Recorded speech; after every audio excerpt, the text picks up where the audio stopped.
Nous sommes très heureuses de vous compter parmi nous pour suivre le magazine au bout du centenaire.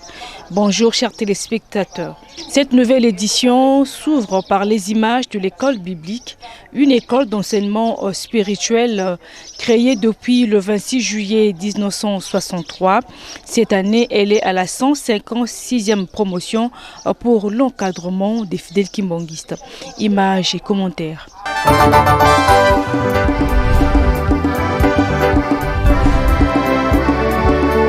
L'école biblique d'Onkamba, dénommée Maman Marie Mouilou Kiawanga, est l'une des grandes écoles bibliques kimbonguistes. Celle-ci connaît déjà 56 ans de son existence. Cette école a formé des grands clergés au sein de l'église kimbonguiste. Elle dispose plusieurs enseignants.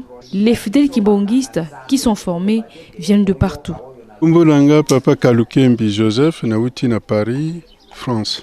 Ezalika pona koyeba ko approfondir makambo nzambe pona koyeba yango malamu pe pona koteya baninga mususu na tango koya. Ezali vraiment important. Po makambo mingi emonana keke toyeba ki yango malamu te, surtout Bible.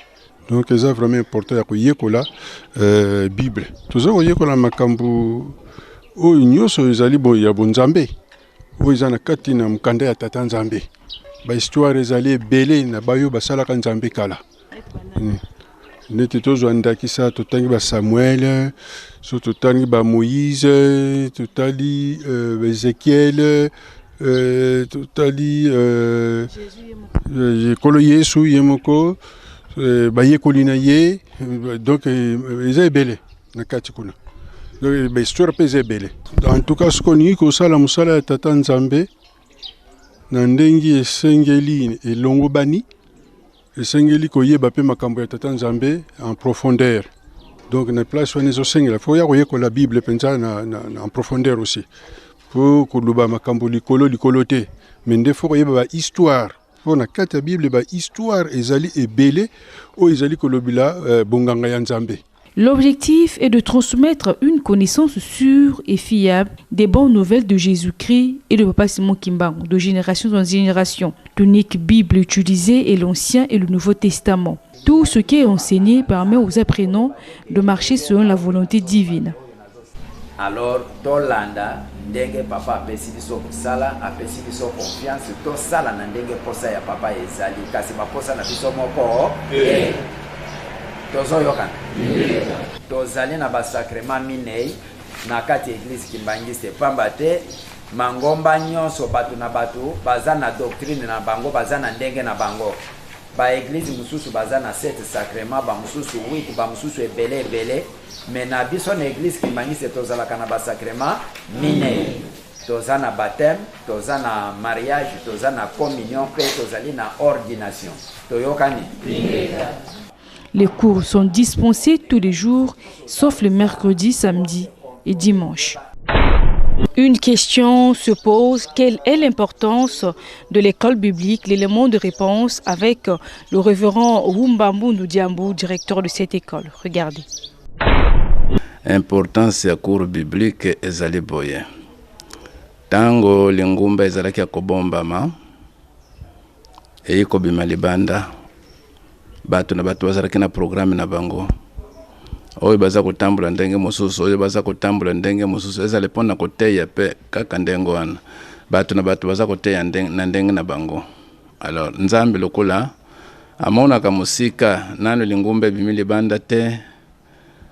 Tata Papa Simon Kimbangu asalaki programme na ye, apesaki mukumba na Mama Mouilou. Tango Mama Mouilou amona kete mikolo na ye, ezali kosila nde apesaki ba carte na bateya yambo ezalaki le 12 avril 1959 nde ya liboso apesaki mosala na Papa Dengenda ya mibale apesaki ba carte ya misato asakola kete mikolo mikoya classe ya makambo nzambe kotungama na nkamba boyo nyonso bakuite pai ne pai bakoya kokota classe wana poete ba memeli kambo tata nzambe na mokili mobimba. Donc sima ya 3 ans et demi classe nde tungamaka.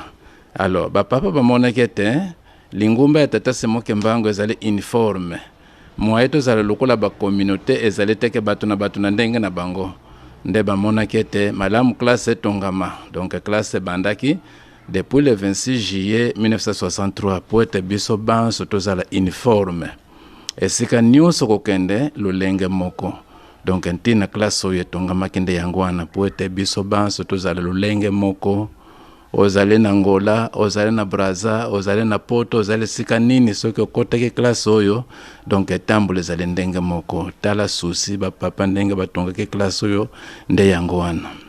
En plus Papa Fumambanza de Lunga na kianga naza koloba nini mutu nyonso esengeli aya kokota classe oyo ya Nkamba Yerusalemu ya sika me mingi balinga koya kokota classe ya Nkamba te. Papa Fumambanza nde azali koloba ndengo wana aza koloba nini pona nini bisangala na bango ezali ya kutonda bayebi makambo nyonso yango balingi koya kokota classe ya Nkamba te me alobi boye soki oye na Nkamba oboye komela mai ya tunungo komela mai nini ata buto yingele tongo ekotana. Papa dengenda kuntima alobi ete batata na bamama mbuta kiangani oyo bino bamonaka alataka kitini ya kupe tango wana soke koki apesio mukanda na ye esika nyonso kokende ifo lokitu ezala pona nini manso ezali na maboko ya mbuta kiangani. Alors nde awa pe biso kobanda classe bandaka ye moko Papa de Lunga na kiangani liboso Papa de Ngenda nde azalaki ko signer ezala ba certificat ya bate ya liboso ye moko azalaki ko signer nde sima lokola mukumbe kumaki munenda pesa itata bansimba lutokano lwanza Daniel azalaki secrétaire administratif yende muto azalaki ko signer. Alo tango biso toyiko zwa mukumba po biso moko to landelaka école de biblique nde tozali ko signer na place ya Papa de Ngenda kontima. Alors nde souci papa ezalete biso banso to yako yekola formation bandaki liboso na 2 semaines avant 2 semaines ezalaki te chaque mokolo misato Papa Fumambanza na ye moko aza kokota na classe wana po ete professeur liboso bakende kozwa Papa Nsilu Makola Lungisa Jacques mbuka na ye matimpi pene kaka ya ntima china chef le ya secteur. Alors nde ayakawa na tatankiki Davidi tata Yala Pierre bangonde bazalaki kotambusa classe na tata Mabanza Samuel. Alors maintenant bamona kiete e bandaki chaque mercredi si mande bamoniti te mikolo za moke e komi 2 semaines. Alors tango bandaki na 2 semaines sili e komi na 1 mois sima ya 1 mois baye ko sala 1 mois et demi mamona kiete ma temps eza moke nde iko kuma na 3 mois. Alors de classe oyo kobanda tango wane fungwa maki to bundaka na 3 mois. Mena tango to kumaki na 1983 Papa Fumolongo dengenda kontima lukula faculté efungwa maki alobiete il faut mutu nyonso passer na Nkamba pendant 6 mois. Nde kutango wana batei bazako ya na Nkamba asale 6 mois na ye akena lutendele. Mena sima emona nakete mikolo eza muke tour moko ya banovice moko bayaka tango baye ala Papa Fumolongo pe aye po tozalaki Papa Nsilu tango tozalaki avant to yamba banovice kaka ndenge tosali tour oyo foto kende pa ya Papa Fumolongo Papa Dengenda kontima to présenter ba candidat na biso après apesi nzela nde to bande kotanga. Alors tour wana banovice bazalaki soki na bosenete 22 candidats.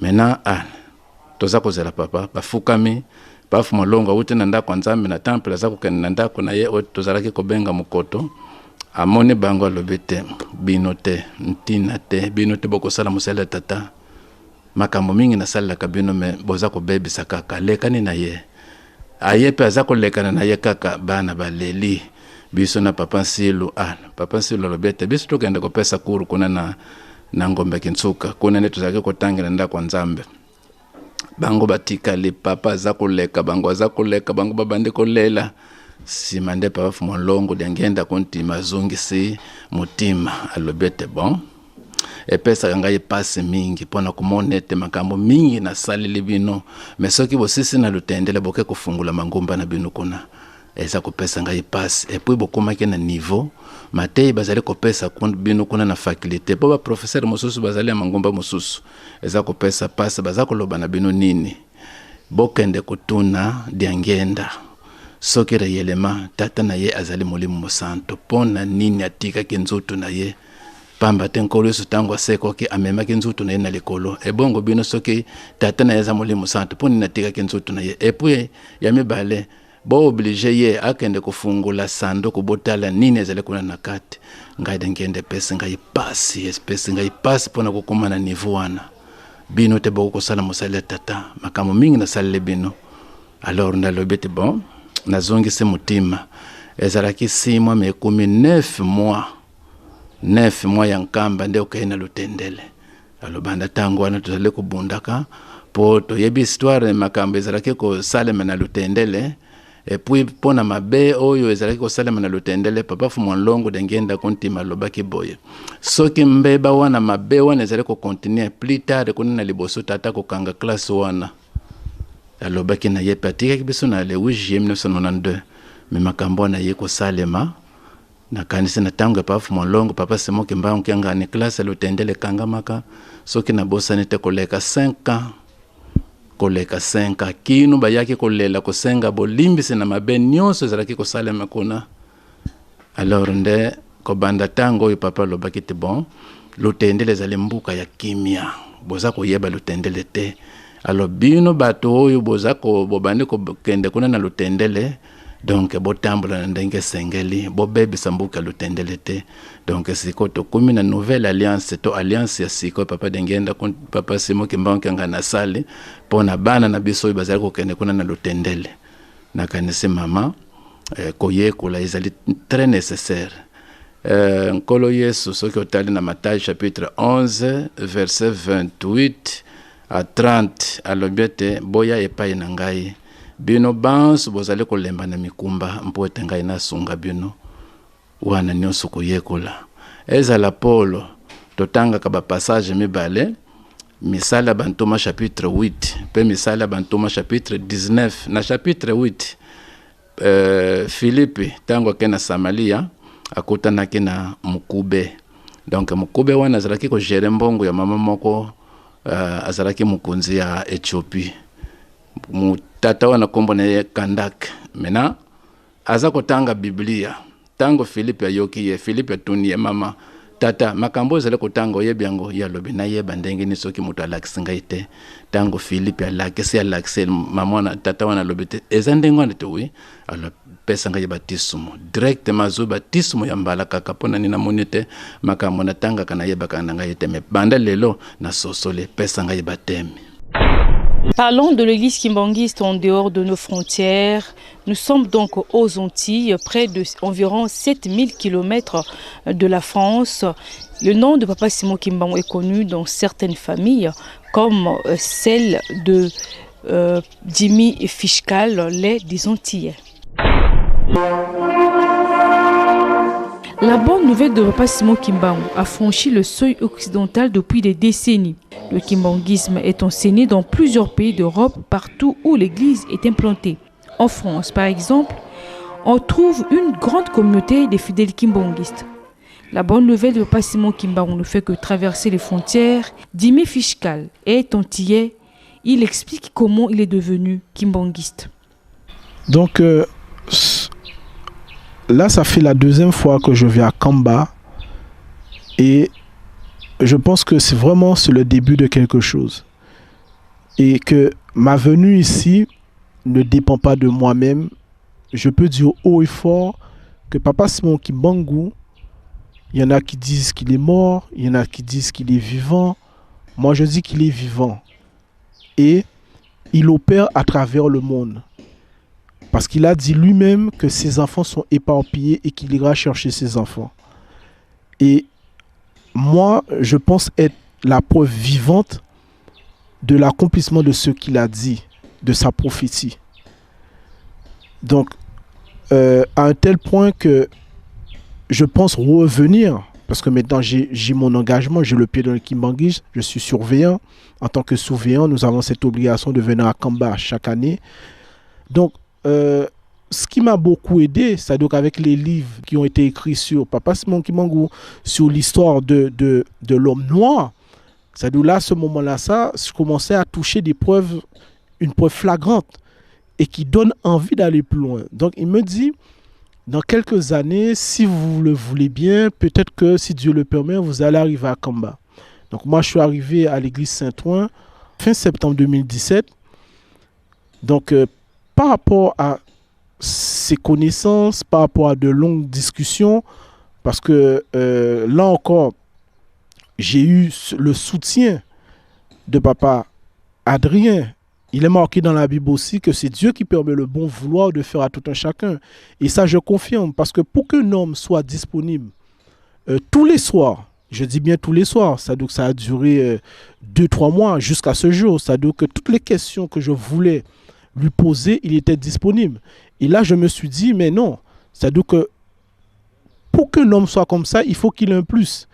Et là, tu te dis, bon, il est Kimbangis, il me donne des réponses auxquelles moi-même je me posais. Donc, j'ai commencé à vraiment prêter attention. Et en novembre, toujours novembre 2017, je reviens le voir et je lui dis, papa, j'ai le sentiment que ça va se faire bien plus rapidement parce que je ressens en moi qu'il faut que je parte à Kamba. Mais encore une fois, c'est sous forme d'intuition.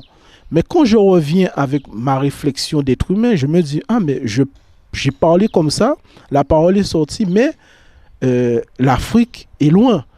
En tant qu'Antillais, je ne sais même pas quel aéroport aller pour venir en Afrique. Donc, c'était déjà quelque chose qui commençait à changer, effectivement.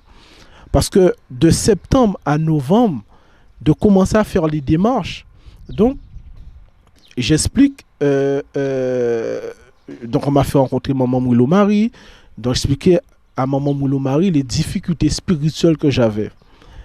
Parce que comme on dit, quand on se rapproche de Dieu, le malin, il n'est jamais loin.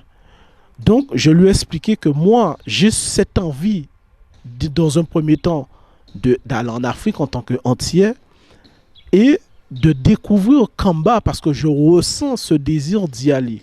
Et c'est alors que l'Église me dit qu'on va prendre en charge ce voyage afin que vous puissiez découvrir ce que Papa Simon Kimbangu a fait pour l'homme noir et nous a laissé. Donc, il s'avère que, bon, on a fait des démarches. Donc, par rapport à ces démarches, donc, on prend l'avion, on arrive à Kinshasa. C'est-à-dire que quand je suis arrivé, j'ai commencé à marcher entre le temple que vous voyez ici et la résidence de Papa Simon Kimbangu Kiangani. Donc, je suis rentré ce qu'on peut appeler en transe. C'est-à-dire que j'ai commencé à trembler de partout. Les larmes ont commencé à couler. Donc, tu sens, comme on dit, on dit que quelque part, tout est énergie. D'accord? Et il y a ce qu'on peut appeler la vibration. C'est-à-dire que même notre Seigneur Jésus-Christ, comme j'avais vu dans un reportage, c'est-à-dire que là où il a été, ou même dans son tombeau, quelqu'un qui va rentrer va ressentir physiquement qu'il y a une force. Donc moi, quand je suis arrivé entre la résidence de Papa Simon Kimbangu Kiangani et le temple, j'ai ressenti une force, je suis rentré en transe. Donc à partir du moment que là, ça se passe comme ça, forcément l'esprit réfléchit. On sent qu'il y a quelque chose. C'est-à-dire que ces choses-là, ça ne m'arrivait pas auparavant. Donc du coup, on m'invite à aller prier derrière le mausolée. Donc je vais prier derrière le mausolée. À partir du moment que je me suis mis à genoux, entre le moment où je me suis mis à genoux et le moment que j'ai terminé ma prière, je ne peux pas vous dire où était mon esprit. La seule chose que je sais, c'est que j'ai senti qu'il y avait cette force qui s'accaparait de moi et j'ai commencé à prier. La parole commence à sortir, à un tel point qu'il y a un papa qui me dit, Papa Jimmy, est-ce que tu sais combien de temps que tu es resté à prier là? Je dis, mais ça fait 15 minutes. Il me dit 15 minutes, ça fait plus de 45 minutes qu'on t'attend. Donc, vous pensez bien que entre 15 et 45 minutes, il y a un écart. Mais moi, je n'étais pas conscient que je priais pendant 45 minutes. C'est-à-dire que prier pendant plus de 45 minutes, c'est quelque chose que je n'ai jamais fait de ma vie. C'est-à-dire que, comme on dit, il faut aimer la prière, mais je n'étais pas à un stade à prier avec cette foi. Donc, il y avait vraiment quelque chose qui s'opérait. Maintenant, cette sensation d'être à Kamba, c'est pour la première fois que je suis venu à Kamba, j'ai eu cette sensation, c'est comme si mon esprit a toujours été là. C'est-à-dire que déjà j'ai eu cette intuition de vouloir suivre les cours bibliques, de vouloir rester. Mais il s'avère que bon, en France on a des obligations, je ne pouvais pas venir une première fois et prendre des décisions parce qu'il y a une réalité. Donc on m'a fait rencontrer le chef spirituel. Donc quand j'ai vu le chef spirituel, c'est-à-dire que déjà avant de voir le chef spirituel, on voit déjà toutes les personnes, parce que j'observe autour de moi, voilà, on voit qu'il y a diverses personnes qui viennent pour le rencontrer. Et ce qui m'a étonné, c'est-à-dire que c'est la première fois aussi que je vois une forte communauté noire réunie, mais en plus qui parle plusieurs langues. Donc ça m'a choqué, parce que je me suis dit, donc lui il parle anglais, lui il parle portugais, lui il parle espagnol, lui il parle ceci. Donc après on m'apprend qu'il y a des dialectes, qu'il y a des ceci. Donc ça m'a fait penser, ça me renvoie encore à la Bible, parce que on entend parler tour de Babel, que Dieu il a divisé la langue pour confondre les gens, mais entre ce qu'on lit et dans cette réalité, ça fait réfléchir. Donc, j'arrive pour parler au chef spirituel, il nous reçoit. Et là encore, c'est cette émotion qui parle en moi. C'est-à-dire que les larmes coulent, je ne peux pas arrêter les larmes. Donc, mais j'observe, je dirais, ce monsieur, parce que je me dis, mais c'est-à-dire qu'on voit que c'est un monsieur qui est serein, même trop serein. Et une assurance, voilà, c'est-à-dire que tu le regardes, mais c'est toi qui vas baisser les yeux. Donc je lui expose ma situation familiale, je lui expose les Antilles, la souffrance qu'il y a aux Antilles. C'est-à-dire que nous sommes Antillais. Moi, je dis toujours, nous sommes Antillais, Français sur papier. Mais dans la manière de vivre, on voit clairement qu'il n'y a pas photo, qu'on vient d'Afrique. L'actualité à la station de Kamba, c'est aussi la route Ngombe-Matadi-Nkamba. En état de réhabilitation, les travaux sont en pleine exécution. C'est un projet du gouvernement de la République. Suivez. Ce projet figure parmi le programme d'urgence décrété par le président de la République, Félix Antoine Tshisekedi Tshilombo. Le tronçon Mbanza-Ngungu, Ngombe-Matadi-Nkamba est le cheval de bataille du gouvernement de la République. Les travaux de la route nationale numéro 12, Mbanza-Ngungu, Ngombe-Matadi-Nkamba, de 107 km, est exécuté par l'Office des routes, comme l'évoque le chef du chantier, Tony Mwamba. Awa toye musala yanzela na RN 12. Nzela izali na 67 km. Kobanda Loma PK 0. Kino tokomililo na PK 65. Pembeni ya Kamba Jerusalem. Musala tutuzoli kosala izali na compte ya gouvernement. Na 100 jours ya mokonzi. Yango tokiti na équipe mobimba ya office de route. Azali komona ndenge misala ezali kotambola. Bandeki misala oyo le 20 mars dans Roma. Kino lelo ezali kaka na kati ya kokoba. Kofuka na yango juste Kamba Jerusalem. C'est-à-dire moni awa 2 km à Pam. Alors, nous savons que ça s'appelle Makasi au Bandeko. Parce qu'on a dit d'abord on a confiance dans Bango, dans tout ça là. Vous allez la Bango Malam, Sali Moussala, et tout ça Koba Moussala. Yango, na compte ya Lingomba tokotani la bandeko mingi na nzela oyambi malamu sepeli vraiment na onyonso basali mpo na biso tobandi ouverture ya nzela tomemi na reprofilage tocreye basenye oyo banzela ya mai mpe tozali kokoba epe tokoatake bisika oyo ebebi mingi mabulu to bangomba badescente ya makasi na bamaterio sélectionnaire oyo tobengi nsekenseke nsima na yango tozali lisanga na bato nyonso yango nasepeli vraiment keno lelo nazali na porte ya nkamba Jérusalem mpo na ngai ezali esengo monene. Florent Moukwa, l'un des membres du bureau technique de suivi et contrôle, rassure. Naye kosala suivi, contrôle et surveillance na ba travaux ya office de route azosala na nzela ya Kamba, donc de Mbanzangungu jusqu'à Kamba, RN12. Banda to bandaki musala, bandeko ebele bazo mituna ba question, eza na ba place mususu, eza mwa kokoso, bobanga te, parce que contrôle ezali tozolandela ba place oyo basalaki bien te bakobandela bakobongisa yango ba place oyo eza mwa na bakokoso ya mabulu makasi bakosala musala moko un peu à profondeur de façon que nzela ezonga vraiment malamu ata soki bambula ebeti bakokoso oyo ezalaki kala ezala lisusu te sikoyo tokomi presque na porte d'entrée ya Kamba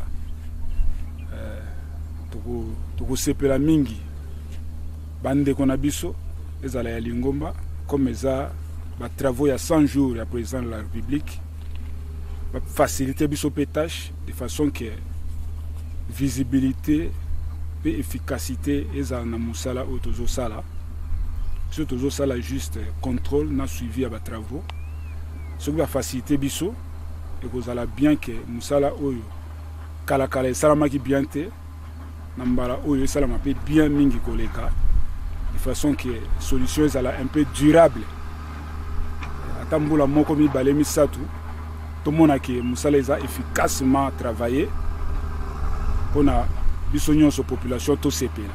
La réhabilitation de la route nationale numéro 12, Mbanzangungu-Matadi-Nkamba, est un ouf de soulagement pour la population de ce coin du pays, mais aussi un grand exploit pour le gouvernement congolais, car pour les fidèles kimbongistes, cette réalisation est d'une importance capitale. D'une rubrique à une autre, le révérend Mario Swalizi Landou, représentant légal premier suppliant en charge de l'évangélisation et mission de l'Église, nous enseigne la bonne nouvelle de Papa Simon Kimba.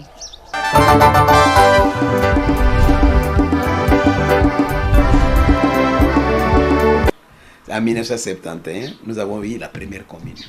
Vous voyez, c'est le chiffre 1.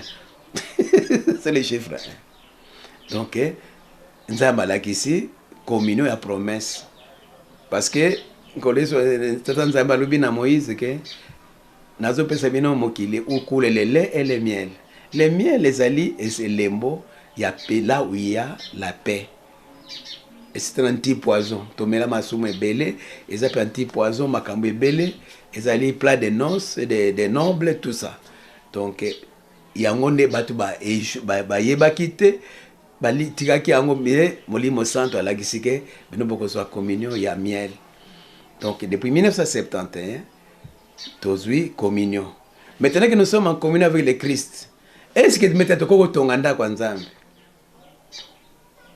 Todala sima lobi nyon so sali communion mais na moni penza ndenge penza bo s'approcher penza te na tata Nzambe. C'est comme ça que Nasalanine, c'est le début de la retraite. En 1972, tu vas na retraite. Pour la retraite, parce que tant que tu tombes la maboko, tu vas confesser. Tant que tu sauter pekuru, tu vas tomber la maboko. Donc, bataille comme ibeko. Tu ndimi kaka ke, tu vas sur ma bête, mais tu vas confesser na bisote. Donc, même tant que tu vas comme la communion, les gens n'ont pas confessé. Bataille comme ibeko, il y a communion, au bazaki na mariage, basali ba mariage, tout ça, etc. mais nzambe amoni ke libota na ngai baza kaka na biloko na bango na bandako. C'est comme ça le début de la retraite yango esali ke importance d'abord la retraite c'est quoi? D'abord toyeba ke entre biso na tata nzambe tozaki na mur makasi ya masumu. Mur ya makasi wanezo sala ke moi to accéder sika nzambe azali eza te. Donc tant ozo confesser net mozo longola ba brique et tu au mona ko comme souple. Alors tant on comme souple, on comme komona makambo eza na ngambo mosusu. Parce que Moïse tant balobi longola sapato, il a que c'est une confession qu'il a fait. Tant on a fait confession à côté d'internet tata nzambe a comme qu'on naviguer. C'est la retraite qui a fait que toyeba ki papa ki solo que la zali nzambe tata. C'est la retraite qui a fait que de nous toyeba ki papa ki dialunga na olken kolo yesu to za to lubaka yewan. C'est la retraite qui a fait que papa diange na toyeba ki azali molimo mo centre. Yeka tata simo kimba. Donc na ba vision retraite na enseignement retraite tant to longoli ba kilo na pisa masum, c'est ça l'importance sur la retraite. Alors la retraite est aider biso sikoyo ko sala malamu na kozwa courage ya misala tata simoki ya misala nde yango monike tango to accéder mingi na retraite de 1972 tango to komi na 1976 directement tozu réponse ya kotonga nda kwa nzambe on a posé la première pierre en 1961 en 1976 c'est le début des travaux tozu chance ya ko débuter ba misala et en 81 on a inauguré. Vous voyez? Or, l'inauguration en 1981, symbole, il y a kolonga na libulu. Mutu muna zana libulu makasi, ndeto longa na libulu. Tutombo lo mubulu, nzambi utuzolele. Moni banzembo, voyez les chansons nous accompagnent. Donc si je comprends bien, chaque 10 ans, on a changé. Oui, nous avons changé d'étape. Alors, au moment où c'est ça que les Kimbanguistes ne comprennent pas. On dirait qu'on n'a rien fait. Mais ce qui est monique est comme un chiffre 1. Au moment où motata moli au centre, à côté de Sabiso, makambo belle poto zonga na lingomba, poto to raté étape ou anaté. On parle de chaque 10 ans na makambo. Chaque 10 ans na makambo. Alors, ce qui est comme une 8e, 9e année. Tata nzabalinga akate mutazala en dehors. Il faut mutunyonso asuka na 10 wana aza nakati ya lupango. Parce que ceux qui ozali lisibli banda lingomba ozu retard ya 10 ans, finalement retard à 20 ans. Baninga bazo continuer yo c'est comme mutazo ça réfère année. On réfère na biso c'est 10 ans. Ce qu'on raté na chiffre 1, ozali banda lingomba ozu retard ya 10 ans. Ouais. La marche alors. Oui, marche vers la terre promise. Marche vers Israël, vers la terre promise. C'est juste un schéma on a besoin c'est schéma ya bisondi yango. Parce que mukolo ezali ngana zoko résumer les 10 ans que to sali boye. Mais ba événement ebele. Talaka ka lelo kaka suko ozui kaka 2000. Ozui 2011. Hein? 2011 en 2021. C'est ça, non? 10 ans oyo. Ba événement est belé. Autre chose trapeau était le ba escalier pour être escalier à souk en 2021. Mais si ba escalier il faut token. Et tu to gravir. Au second gravir en côté. Yango yo to comme na retard. Voyez? Yango yo retard à 10 ans. Donc biso retard zakaka 10 à 2 ans. Pour étape wana ce que vous ratez yango vous retard à 10 ans. Vous devez reprendre 10 ans pour nous salon. Yango no mona kazo omoni lelo papa aza ko lingate mutu nyonso azolo batu yo porte za ko fongwama. Po tozo pusana déjà na chiffre 1. Donc toutefois tozo to kenya na chiffre 1 tozo na événement moko munene. Vous voyez 2011 par exemple, nazo exemple 2011. Tozo na événement nini? Il y a procès à Papa Simo Kimba. Vous voyez? Donc, nous étions en 81. Octobre 2011. Nous étions en 81. On a inauguré le temple. Donc, il y a le symbole. Il y a un libulu. Nous avons un libulu makasi. Donc, il est libéré. Qu'est-ce qui va arriver? Il faut la réhabilitation. C'est comme ça, Monique, de 1900 1981, en 1991, en 1991, qu'est-ce qu'on a fait? La réhabilitation. Parce que en 81, tout le monde a dit boulot. Maintenant, on a fait le processus de nous réhabiliter dans 10 ans. En 91, il y a eu réhabilitation. Or, tant que tu as commis la réhabilitation, mission, il y a papa et Zalaki déjà Nasuka. Vous voyez? Parce que ce qu'on t'a dit, Papa Koulou tu disais déjà que biso bana tata simo kimbangu to yaki ko sala musala, mais mission na biso il fait si la na l'an 2000. Or, mission na bango ya l'an 2000, papa Simon, papa Dialungana, zangi na mission na ye. Hein, yenkolo Yesu akotikala. Po il fallait to senga bolimbis. Alors, tant que tu commis déjà la réhabilitation, mais blocage to za nango. To senga bolimbisite mutu munda sala lisum asenga bolimbisite yango moniki batikili biso processus ya bolimbisi ale mais mutu o ya kondanaki il faut kende ko yambango yango ni papa diangena na papa kisolo bakei batiki nkolo Yesu parce que na ba chanson ki mbangi to bakanini onzambi seto Yesu impangeto donc yenkolo Yesu ifatika la na biso a expliqué biso ndenge to kosengela bolimbis yende grand frère na biso. Vous voyez, c'est notre avocat auprès du père. Vous comprenez maintenant? Ya tikali ba papa mosusu bakei ya Yesu, il n'y a pas de problème. Vous voyez, yende atikali ba circuler réunion so ya bolimbisi ye asali yango bosala boye bosala boye bosala boye yende mutu atikalaki na biso. Vous voyez? Maintenant papa diangena bakei na 1992 to sengi bolimbisi. Après leur mort to tikala ko senga bolimbisi. Siko yesiko abasali processus ndenge nini akoki ko bongisa lingomba po ete atika biso. C'est comme ça que en l'an 2001, chiffre 1, yépe atiki biso. Donc, pour Nabango, mission Nabango, Abou, Pia. Il faut maintenant, il était prévu. Ceux qui sont en retard, il fallait papa Simon qui m'a dit ayaka ko kogisa mibeko. Ye azali mutako kogisa mokano. Donc, ye aye normalement côté ya lisusuté. Ye na mission na ye ko contrôler.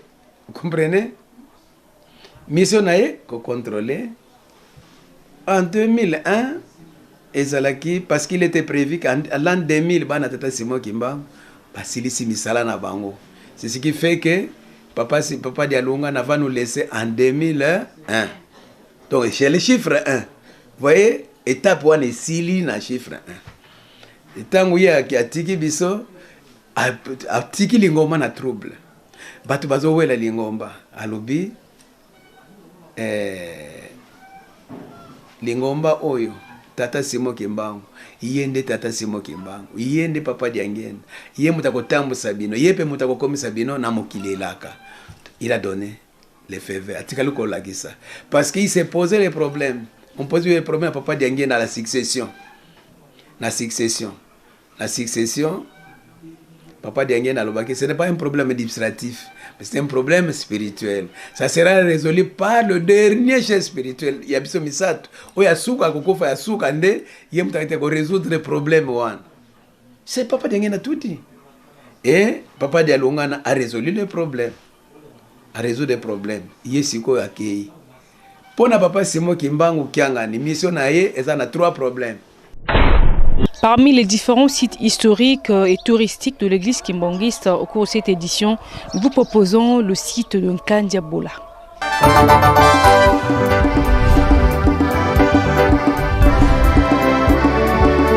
Esika tozali eza site historique. Esika boye biso bandimi toye koya na Nkamba tokutana makambo Nzambe asali papa Simon Kimbangu. Mais na papa Simon Kimbangu na bumwana na ye âge 7 ans baza ya kotambola na ba camarade na ye sikoyo ta akomi awa abendi camarade na ye kumpenda bateti ndika esika oyo ntango ateti ndika ndike ezalaki ya mabe epanzani na chemise ya kamarade na ye Kumpenda bavandelaki na esika oyo tozali na nzete oyo simbi kamarade na ye Kumpenda na chemise kamarade Kumpenda atali alobi kamarade obebisi ngai chemise baboti bakoselika ye alobi azwi tika azwi potopoto na chemise ya Kumpenda atiango na maboko mibale alingi yango bimi mbuma ya kitoko ya ndika apesi kamarade Kumpenda lia ale Kumpenda yoki ndika kitoko alobi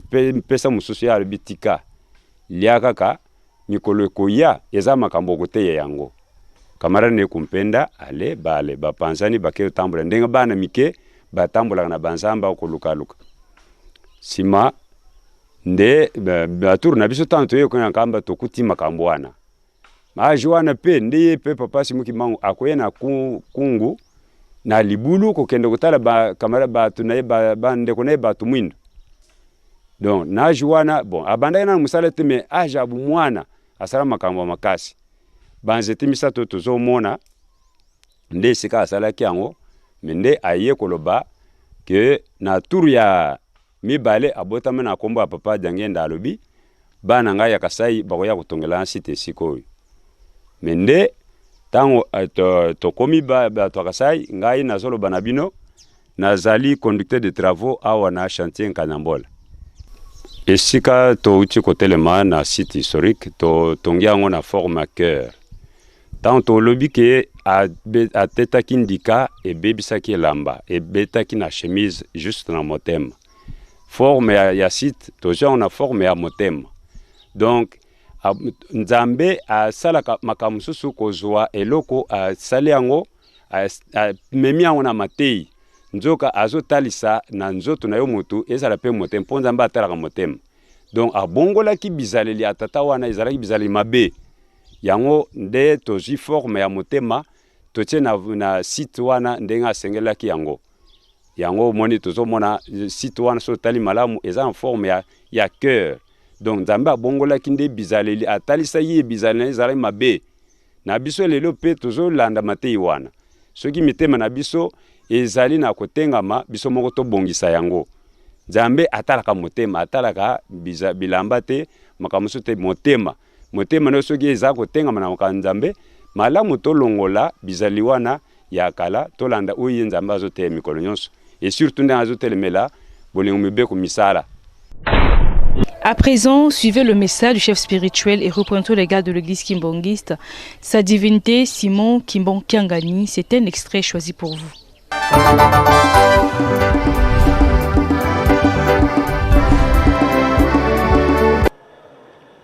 Bible ezali zamba monene nyonso eza na kati moyo koloba ke nayokaki te ezali te po matei eza koleka na mikolo nyonso ndenge kaka tata Simon Kimbangu bakangi ye bakolo batuni yo mbuta muntu okei otikeli biso nini ya lobi nyonso eza na Bible botangaka na mokanda wa Nzambe nyonso eza kuna ezali zamba monene elakisi ke biso tozali bana mapamboli oyo Nzambe alobaki yango tosalelaka pasi eyeli yo Bible kolakisa kambo oza koya liboso oyo esi esalama oyo esalami nanu te oyo ezali kosalama eza kaka na kati na Bible tozali bana mapamboli tolandaki ndenge pasteur ateyaki kote ya pasteur ntango nyonso ezala selo ezala longi ezala nani totika mabe tosala malamu mokili oyo eza na bato bamoni pasi mingi solo masumu ntango eyokani likolo epa tata Nzambe ya ntango na Noe Nzambe abebisaka mokili. Solo masumu oyo yokanaka Sodome na Gomora Nzambe apesaki etumbu. Makambo epele oyo Nzambe asali, mais avant asala likambo akokebisaka alobaka liboso. Te yango wana lelo oyo Bible azokolakisa biso nzela. Tokozwa exemple oyo esalamaka na Ninive. Solo masumu yokani epai ya Tata Nzambe. Abisi Jonas, Yona lokola boyaki. Malgré menace ya zwaki, akendaki kaka. Asalaki ndenge nini? Akima. Akoti na masuwa, boyi, kendo na Ninive, masuwa ningani. Kapitene alobi makambo ezalaka te. Totuna na biso nyonso na mutu aza na likambo kati na masuwa oyo. Kino Yona alobi ngai siko tokosala yo nini? Bobwaka nga na mai. Yona babwaki ye na mai, baleine bisha monene ameli ye, akokei kobimisa ye na mboka Ninive. Tala mbisi ameli yo kuna na kati okozala ndenge nini? Mais lokola nguya ya Nzambe abateli ye kaka kina okoki kobimisa ye na Ninive. Moni mokonzi ya kuna Nzambe alingi abebisa Ninive. Tala solo masumu eyokani. Mokonzi andimi.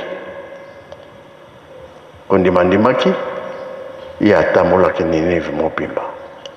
Koteya. Botika oyo bozosalela ya mabe.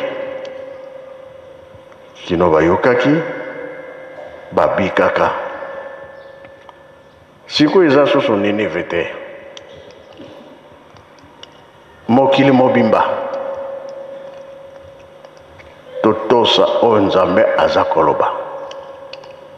Boye mokili mobimba zeya koningana.